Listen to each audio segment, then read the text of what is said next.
বিশাল চরে নিজের তৈরি উড়োজাহাজে ঘুরে বেড়াচ্ছেন মানিকগঞ্জের যুবক জুলহাস মোল্লা। জীবনে প্রথম আকাশে ওড়ার স্বাদ পাওয়ায় চোখে মুখে উচ্ছ্বাস তার।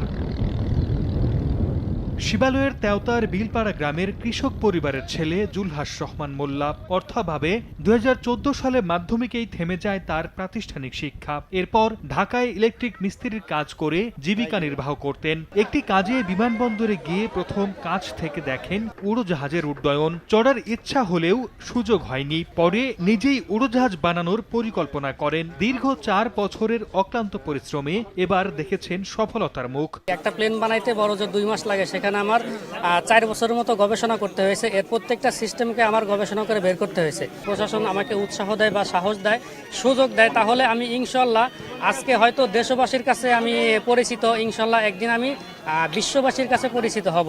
উড়োজাহাজটি তৈরিতে জুলহাস ব্যবহার করেছেন দেশীয় উপকরণ। অ্যালুমিনিয়াম ও লোহার ফ্রেমে ইঞ্জিন হিসেবে ব্যবহার করেছেন পানির পাম্পের 7 হর্স পাওয়ারের মোটর। এছাড়া পাখায় ব্যবহার করেছেন কাঠ, যা রীতিমতো তাক লাগিয়ে দিয়েছে প্রযুক্তিপ্রেমীদের। উড়োজাহাজটি আকাশে ওড়ার ভিডিও সামাজিক মাধ্যমে ছড়িয়ে পড়ায় নেটিজেনদের প্রশংসায় ভাসছেন জুলহাস।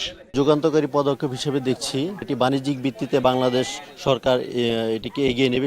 স্যার বা যারা এই লাইনে কাজ করে ওনাদের সাথে যোগাযোগ হলে আরো উন্নয়ন ঘটানো সম্ভব হবে। বিষয়টি নজরে আসে বিএনপির ভারপ্রাপ্ত চেয়ারম্যান তারেক রহমানের। পরে আমরা বিএনপি পরিবারের পক্ষ থেকে জুলহাস মোল্লাকে ৫০,০০০ টাকা তুলে দেয়া হয়।